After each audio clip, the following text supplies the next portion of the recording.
CISF படை வீரர்களின் சுதந்திர தின விழா. மறைத்து வைக்கப்பட்ட வெடிபொருளை கண்டறிந்து அசத்திய மோப்ப நாய்கள்.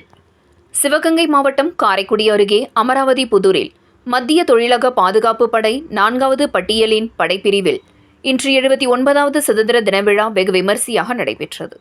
இந்நிகழ்ச்சியில் சீனியர் கமாண்டன்ட் சங்கர் குமார் ஜா தேசிய கொடியேற்றி வைத்து மரியாதை செய்தார். தொடர்ந்து துப்பாக்கி ஏந்திய மத்திய தொழிலக பாதுகாப்பு படை 8 அணி வீரர்களின் அணிவகுப்பு மரியாதை சீனியர் கமாண்டன்ட் சங்கர் குமார் ஜா ஏற்றுக்கொண்டார். தொடர்ந்து வெடிகுண்டு கண்டறியும் பிரிவில் உள்ள மோப்பனாய் போனிமலர் கொத்து தாங்கி வந்து சீனியர் கமாண்டன்ட் கையில் கொடுத்து மரியாதை செய்தது. தொடர்ந்து தேசிய கொடிக்கும் மரியாதை செய்தது. மேலும் வெடிகுண்டு கண்டறியும் பிரிவில் பணிபுரியும் மோப்பநாய்கள் கியூனா போனி பயிற்சி அதிகாரிகள் உத்தரவுக்கிணங்க பல்வேறு சாகச நிகழ்வுகளை நிகழ்த்தியது. பார்வையாளர்கள் அனைவரையும் மகிழ்ச்சியடைய செய்தது.